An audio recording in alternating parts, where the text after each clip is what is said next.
नमस्कार, मैं हूं आपके साथ में श्वेता गर्ग और आप देख रहे हैं 4 टीवी न्यूज। और वक्त हो चला है उत्तर प्रदेश की खास खबरों का। आइए पहले नजर डालते हैं कुछ बड़ी खबरों पर। एलओसी पर पाकिस्तानी सेना ने की है गोलीबारी, जब भारतीय सैनिकों ने भी दिया है छोटे हथियारों से उचित जवाब। भारतीय सेना ने दी है इसकी जानकारी। दरअसल 25-26 अप्रैल की रात को कश्मीर में नियंत्रण रेखा के पार विभिन्न पाकिस्तानी सेना चौकियों द्वारा किसी उकसावे के छोटी गोलीबारी की गई, जहां पाकिस्तानी ने फिर से सीज फायर का उल्लंघन किया है। जम्मू कश्मीर में एलओसी के पास सीमा पार से फायरिंग की गई और एलओसी के कुछ जगहों पर रात भर गोलीबारी की गई है। और इस दौरान पाक सेना ने छोटे हथियारों से गोलीबारी की, जिसका भारतीय सेना ने भी छोटे हथियारों से गोलीबारी का मुंह तोड़ जवाब दिया है, जहां गोलीबारी में किसी के हताहत होने की सूचना नहीं मिली है।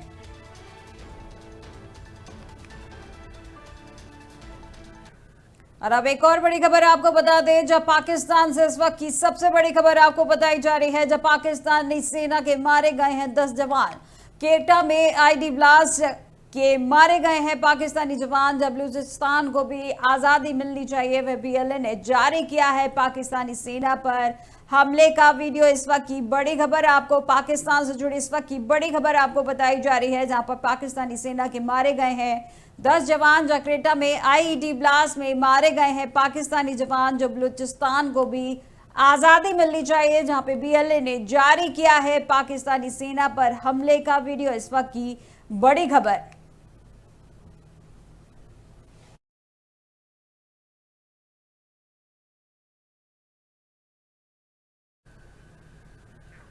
और अब अगली बड़ी खबर बता दें, जो जम्मू कश्मीर के कुलगाम जिले में सुरक्षा बलों की बड़ी सफलता। जकैमो में थोकर रोपड़ पोड़ा में इलाके से 2 आतंकी सहयोगी गिरफ्तार। जब पुलिस सूत्रों के मुताबिक दोनों की गतिविधियों की थी संदिग्ध। इलाके में सर्च ऑपरेशन अभी भी जारी, जहां बढ़ाई गई है सुरक्षा व्यवस्था। इस वक्त की बड़ी खबर आपको जम्मू कश्मीर से जुड़ी बड़ी खबर आपको बताई जा रही है। जम्मू कश्मीर के कुलगाम जिले में सुरक्षा बलों की बड़ी सफलता। जकैमो में थोकर पोरा इलाके से 2 आतंकी सहयोगी गिरफ्तार किए गए। जहां पुलिस सूत्रों के मुताबिक दोनों की गतिविधियां थी संदिग्ध। इलाके में सर्च ऑपरेशन अभी भी जारी, जहां बढ़ाई गई है सुरक्षा। इस वक्त की बड़ी खबर आपको जम्मू कश्मीर से बताई जा रही है।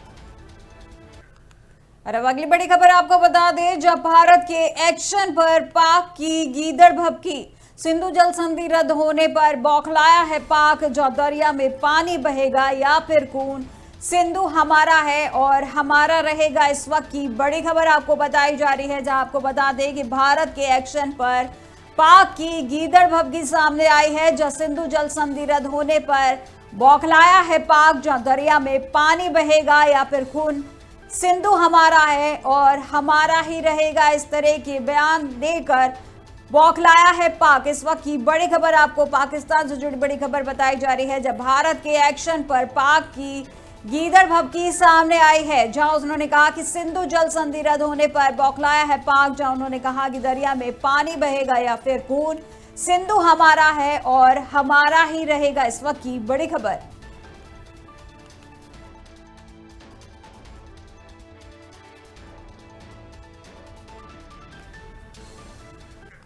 और प्रधानमंत्री मोदी से जुड़ी बड़ी खबर आपको बता दें, जहां 51,000 से ज्यादा नियुक्ति पत्र वितरित करेंगे प्रधानमंत्री मोदी।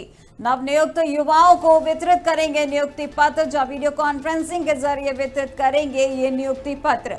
वहीं देश भर में 47 स्थानों पर हो रहा है 15वां रोजगार मेला। इस वक्त की बड़ी खबर आपको प्रधानमंत्री नरेंद्र मोदी से जुड़ी बड़ी खबर आपको बता रहे हैं, जहां पर आपको बता दें कि आज 51,000 से ज्यादा नियुक्ति पत्र वितरित करेंगे प्रधानमंत्री नरेंद्र मोदी। जो नव नियुक्त युवाओं को वितरित करेंगे ये नियुक्ति पत्र, जहां वीडियो कॉन्फ्रेंसिंग के जरिए वितरित करेंगे ये नियुक्ति पत्र। वहीं देश भर में 47 स्थानों पर हो रहा है 15वां रोजगार मेला। इस वक्त की बड़ी खबर आपको बताई जा रही है।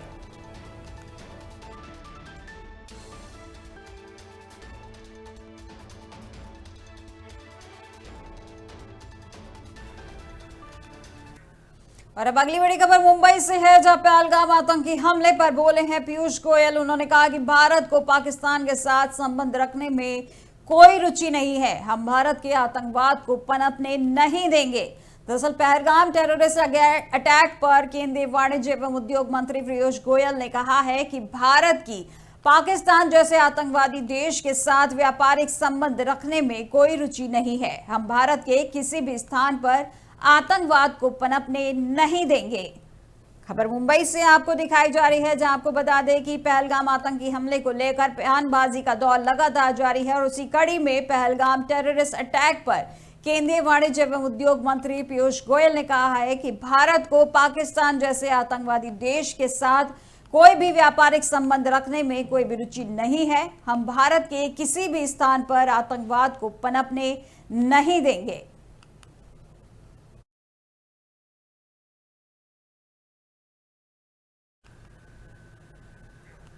और अब अगली बड़ी खबर आपको बता दें, जब पोप फ्रांसिस का आज होगा अंतिम संस्कार, जब वेटिकन के सेंट पीटर स्क्वायर में होगा अंतिम संस्कार, जो राजकीय शोक में झुका रहेगा राष्ट्रीय ध्वज। वहीं ट्रंप, जेलेंस्की समेत कई राष्ट्रीय अध्यक्ष होंगे शामिल, जिसमें राष्ट्रपति मुर्मू भी अंतिम संस्कार में होंगी शामिल। इस वक्त की बड़ी खबर आपको बताई जा रही है, जहां आपको बता दें कि आज पोप फ्रांसिस का अंतिम संस्कार होगा, जो कि वेटिकन के सेंट पीटर स्क्वायर में होगा इनका अंतिम संस्कार, जहां राजकीय शोक में झुका रहेगा राष्ट्रीय ध्वज। वहीं पर ट्रंप, जेलेंस्की समेत कई राष्ट्रीय अध्यक्ष इस दौरान होंगे शामिल और इसी के साथ राष्ट्रपति मुर्मू भी अंतिम संस्कार में होंगी शामिल। इस वक्त की बड़ी खबर आपको बताई जा रही है।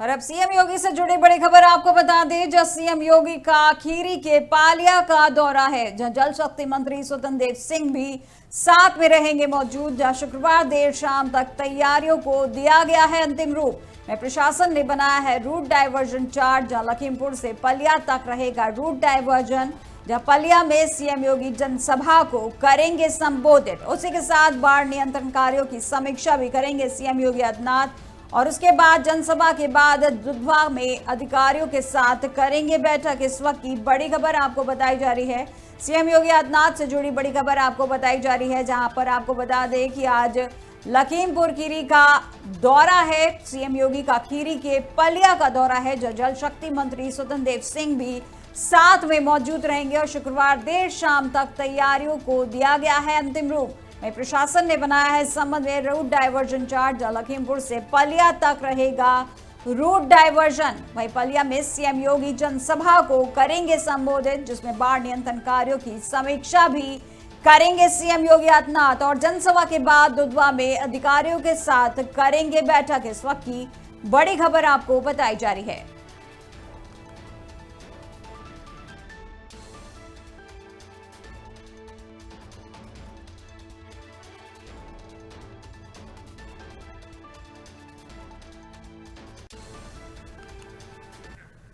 और अब संयुक्त राष्ट्र सुरक्षा परिषद के सदस्यों ने की है निंदा। दरअसल पहलगाम आतंकी हमले को लेकर उन्होंने निंदा की है, जो न्याय के कटघरे में लाने की जरूरत पर भी उन्होंने जोर दिया है। दरअसल संयुक्त राष्ट्र सुरक्षा परिषद के सदस्यों ने 22 अप्रैल को जम्मू कश्मीर के पहलगाम में हुए आतंकवादी हमले की कड़े शब्दों में निंदा की है, जिसमें कम से कम 26 लोग मारे गए हैं और कई अन्य घायल हुए हैं। वहीं सुरक्षा परिषद के सदस्यों ने आतंकवाद के इस निंदनीय कृत्य के अपराधियों और आयोजकों, वित्त पोषकों और प्रायोजकों को जवाबदेह ठहराने और उन्हें न्याय के कटघरे में लाने की जरूरत पर जोर दिया है। इसी को लेकर संयुक्त राष्ट्र परिषद ने इस संबंध में जानकारी दी है।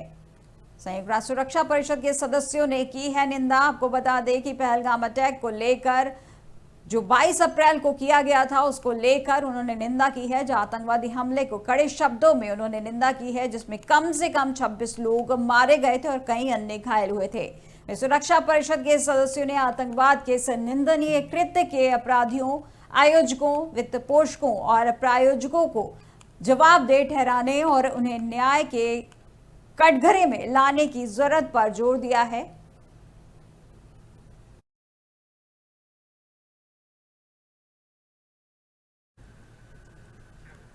और अब आइए नजर डालते हैं कुछ उत्तर प्रदेश की कुछ खास खबरों पे। खबर लखनऊ से है, जहां यूपी से 100 से अधिक पाकिस्तानी नागरिक घर वापस लौटे हैं। जहां 100 से अधिक पाकिस्तानी नागरिकों के वापस लौटने की प्रक्रिया हुई है पूरी। जो डिप्लोमेटिक और लॉन्ग टर्म वीजा वाले नागरिक फिलहाल नहीं जाएंगे। वहीं पर शॉर्ट टर्म वीजा पर आए लगभग 50 पाकिस्तानी नागरिक वापस भेजे गए। जहां प्रदेश में 1200 पाकिस्तानी नागरिक अलग अलग वीजा पर आए थे। इस वक्त की बड़ी खबर आपको राजधानी लखनऊ से जुड़ी बड़ी खबर आपको बताई जा रही है, जहां पर आपको बता दें कि यूपी से 100 से अधिक पाकिस्तानी नागरिक घर वापस लौटे हैं। जहां 100 से अधिक पाकिस्तानी नागरिकों के वापस लौटने की प्रक्रिया पूरी हुई है। इसमें डिप्लोमेटिक और लॉन्ग टर्म वीजा वाले नागरिक फिलहाल अभी नहीं भेजे जाएंगे। जहां शॉर्ट टर्म वीजा पर आए लगभग 50 पाकिस्तानी नागरिक वापस भेजे गए हैं। इसमें प्रदेश में 1200 पाकिस्तानी नागरिक अलग अलग वीजा पर आए थे। इस वक्त की बड़ी खबर आपको राजधानी लखनऊ से बताई जा रही है।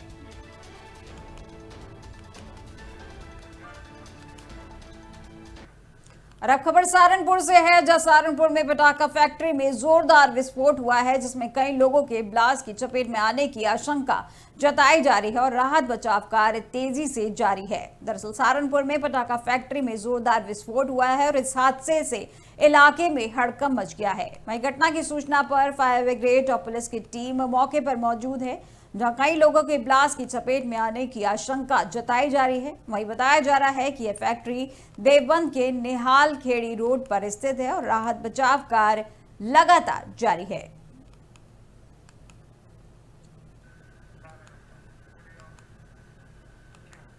और अब अगली खबर बस्ती से है, जहां 25-25 हजार के इनामी बदमाशों के साथ पुलिस की मुठभेड़ हुई है। जहां मुठभेड़ में इनामी बदमाश घायल हुए हैं। जो बताया जा रहा है कि मुखबिर की सूचना पर पुलिस ने घेराबंदी की थी। दरअसल खबर बस्ती से है, जहां 25-25 हजार के इनामी बदमाशों के साथ मुठभेड़ हुई है, जिसमें स्वाट टीम और छावनी पुलिस की मुठभेड़ में बदमाश घायल हुए हैं। बताया जा रहा है कि अंतर जनपदीय गौ तस्कर लंबे समय से वांछित थे, जिसमें मुखबिर की सूचना पर घेराबंदी की गई और जिस दौरान बदमाशों ने पुलिस पर फायरिंग कर दी। वहीं जवाबी फायरिंग में संजय घायल हुआ है और उसके साथ मुनव्वर को भी गिरफ्तार किया गया है। वहीं घायल बदमाश का जिला अस्पताल में इलाज किया जा रहा है। खबर बस्ती से आपको दिखाई जा रही है, जहां आपको बता दें कि मुखबिर की सूचना पर पुलिस की बदमाशों के साथ मुठभेड़ हुई है, जिसमें बता दें कि 25-25 हजार के नामे बदमाशों के साथ ये मुठभेड़ हुई है, जिसमें स्वाट टीम और छावनी पुलिस की मुठभेड़ में बदमाश घायल हुए हैं। वही बताया जा रहा है कि अंतर जनपदीय गौ तस्कर लंबे समय से वांछित चल रहे थे, जिसमें मुखबिर की सूचना पर घेराबंदी की गई और इस दौरान बदमाशों ने पुलिस टीम पर फायरिंग कर दी, जिसकी जवाबी फायरिंग में बदमाश संजय घायल हुआ है और उसके साथ मुनव्वर को भी गिरफ्तार किया गया है। वहीं घायल बदमाश का जिला अस्पताल में इलाज किया जा रहा है।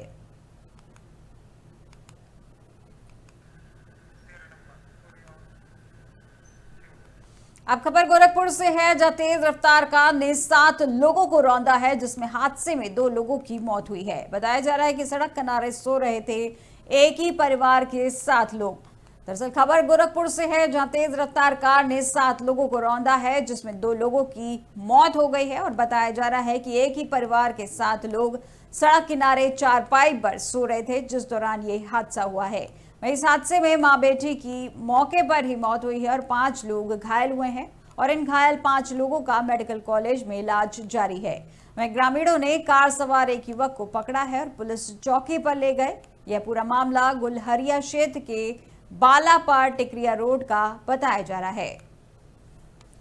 खबर गोरखपुर से आपको दिखाई जा रही है, जहां सड़क किनारे सो रहे एक ही परिवार के 7 लोगों के ऊपर तेज रफ्तार कार ने रौंदा है, जहां पे बता दें कि इस दौरान 2 लोगों की मौत हो गई है। बताया जा रहा है कि एक ही परिवार के 7 लोग सड़क किनारे चारपाई पर सो रहे थे, जिस दौरान ये हादसा हुआ है और इस हादसे में मां बेटी की मौके की ही मौत हो गई और 5 लोग घायल हुए हैं और इन 5 घायल लोगों को मेडिकल कॉलेज में इलाज के लिए भर्ती कराया है, जहां उनका इलाज जारी है। वहीं ग्रामीणों ने कार सवार एक युवक को पकड़ा है और पुलिस चौकी पर ले गए हैं।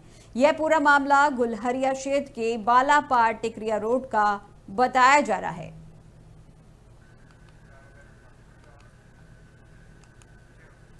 अब खबर मथुरा से है, जब व्यापारी नेता हेमेंद्र गर्ग की हत्या को लेकर डीएम सख्त हुए हैं। शिकायती पत्रों की जांच के लिए डीएम ने बनाई है हाई पावर कमेटी, जहां हेमेंद्र गर्ग ने दिए थे 3 दर्जन से अधिक शिकायती प्रार्थना पत्र।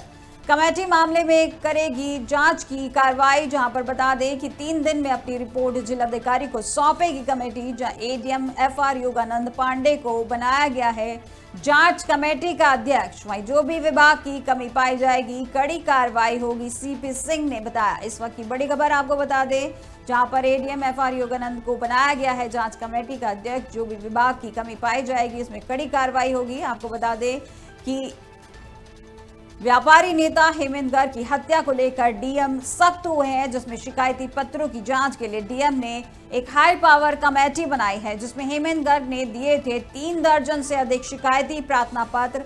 जहां कमेटी मामले की करेगी जांच की क्या हुई कार्रवाई। वहीं 3 दिन में अपनी रिपोर्ट जिलाधिकारी को सौंपेगी कमेटी। जहां एडीएम एफआर योगानंद पांडे को बनाया गया है जांच कमेटी का अध्यक्ष। उसी के साथ बता रहे हैं कि जो भी विभाग में कमी पाई जाएगी उस पर की जाएगी कड़ी कार्रवाई। इस वक्त की बड़ी खबर।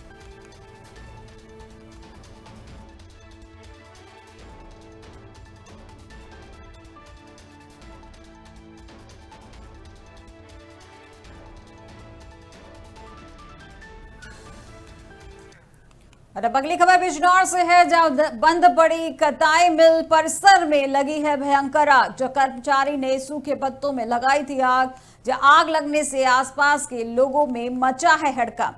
दरअसल बंद पड़ी कताई मिल परिसर में भयंकर आग लगी है, जहां कर्मचारी ने सूखे पत्तों में आग लगाई थी। जो बताया जा रहा है कि कई वर्षों से बंद पड़ी थी कताई मिल, जहां आग ने विकराल रूप धारण किया है और आग लगने से आसपास के लोगों में हड़कंप मच गया है। वहीं कई अग्निशमन वाहनों ने आग पर काबू पाया। यह पूरा मामला थाना नगीना के कताई मिल परिसर का बताया जा रहा है। इस वक्त की खबर आपको बिजनौर से दिखाई जा रही है, जब बंद पड़ी कताई मिल में आग लगी है। बताया जा रहा है कि कर्मचारियों ने सूखे पत्तों में आग लगाई थी, जिस कारण यह हादसा हुआ है। और ये भी बताया जा रहा है कि ये मिल कई वर्षों से बंद पड़ी थी, जिसको लेकर बताया जा रहा है कि इसमें आग लगी है और आग ने विकराल रूप धारण किया है। मौके पर पहुंचे अग्निशमन वाहनों ने आग पर काबू पाया है। यह पूरा मामला थाना नगीना के कताई मिल परिसर का बताया जा रहा है।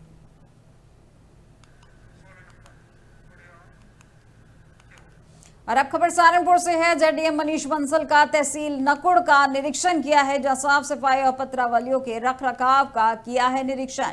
जहां एसडीएम, तहसीलदार और अन्य अधिकारी भी मौजूद रहे हैं। इस वक्त की बड़ी खबर सहारनपुर से बताई जा रही है, जहां डीएम मनीष बंसल ने तहसील नकुड़ का निरीक्षण किया है, जहां पर बताया जा रहा है कि साफ सफाई और पत्रावलियों के रखरखाव को लेकर उन्होंने निरीक्षण किया है। जहां एसडीएम, तहसीलदार और अन्य अधिकारी भी मौजूद रहे हैं।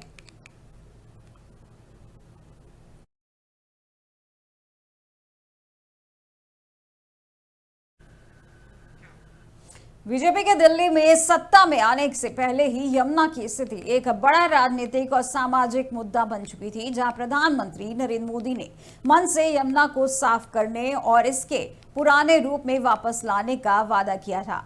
उन्होंने गुजरात के साबरमती रिवर फ्रंट की तर्ज पर यमुना रिवर फ्रंट विकसित करने की भी घोषणा की थी। और इसी कड़ी में प्रधानमंत्री मोदी ने हाल ही में दिल्ली में यमुना पुनरुद्धार को लेकर एक उच्च स्तरीय समीक्षा बैठक की। और यह मीटिंग इस दिशा में एक बड़ा कदम मानी जा रही है, जिससे स्पष्ट होता है कि सरकार अब इस वादे को जमीन पर उतारने के लिए पूरी तरीके से तैयार है। बैठक में यमुना नदी की वर्तमान स्थिति का गहन मूल्यांकन किया गया और इसके प्रदूषण को कम करने, जल प्रवाह बनाए रखने और तटों को हरा भरा करने की दिशा में चल रही योजनाओं की समीक्षा की गई। साथ ही भविष्य की रणनीतियों पर भी चर्चा की गई। और इस मीटिंग के बाद एक व्यापक और बहुआयामी योजना तैयार की गई है, जिसका लक्ष्य यमुना को पूरी तरीके से प्रदूषण मुक्त और स्वच्छ बनाना है। यह योजना न केवल वहां रहने वाले जीव जंतुओं के लिए फायदेमंद होगी, बल्कि दिल्ली वासियों को भी एक स्वच्छ और सुरक्षित जल स्रोत प्रदान करेगी। वहीं सरकार का यह कदम न सिर्फ यहां फैले हवा में सुधार को दिशा में एक बड़ी पहल है, बल्कि लोगों से किए गए वादों को निभाने की प्रतिबद्धता भी दर्शाता है। सरकार ने इस मीटिंग के माध्यम से क्या क्या विचार किया है यमुना नदी की सफाई के लिए, देखिए इस रिपोर्ट में। योजना का उद्देश्य और प्रमुख लक्ष्य। इस योजना का मुख्य उद्देश्य यमुना नदी में गिरने वाले प्रदूषित जल, विशेषकर नालों के माध्यम से जो गिरते हैं, उसको पूरी तरह से शुद्ध करना है और इसके लिए सीवेज ट्रीटमेंट प्लांट यानी एसटीपी की क्षमता में वृद्धि, नालों की सफाई और नदी के तटों को हरा भरा करने जैसे कदम उठाए जाएंगे। योजना में 2025 तक यमुना को स्नान योग्य मानक तक लाने का लक्ष्य निर्धारित किया गया है। कार्य योजना के प्रमुख घटक। इस सफाई अभियान के लिए सरकार की तरफ से कार्य योजना तैयार की गई है और इसके कई प्रमुख घटक हैं। पहला है सीवेज ट्रीटमेंट प्लांट की क्षमता में वृद्धि। दिल्ली सरकार ने मौजूदा एसटीपी की क्षमता में वृद्धि करने की योजना बनाई है और इसके तहत दिसंबर 2026 तक एसटीपी की क्षमता को 792 मिलियन गैलन प्रतिदिन से बढ़ाकर 964.5 एमजीडी करने का लक्ष्य है और इसमें नए एसटीपी का निर्माण और विकेंद्रीकृत एसटीपी की स्थापना शामिल है। दूसरा है नालों की सफाई और जल शोधन। योजना में प्रमुख नालों की सफाई पर विशेष ध्यान दिया गया है। नजफगढ़, सप्लीमेंट्री और शाहदरा ड्रेन जैसे नालों के पानी को शुद्ध करने के लिए फ्लोटिंग बूम, छोटे बांध, एयरेशन उपकरण और बांस के फ्लोटिंग वेटलैंड जैसे उपाय अपनाए जाएंगे और इसके अलावा नालों के पानी में फास्फेट की मात्रा को कम करने के लिए रसायन मिलाया जाएगा। तीसरा है अतिक्रमण हटाना और नदी तटों का सौंदर्यीकरण। योजना के तहत यमुना के किनारे अवैध अतिक्रमण को हटाने के लिए पिछले 31 महीनों में 1500 एकड़ से अधिक क्षेत्र को खाली कराया गया है। डीडीए को जैव विविधता पार्क विकसित करने की जिम्मेदारी सौंपी गई है ताकि नदी तटों का हरा भरा बनाया जा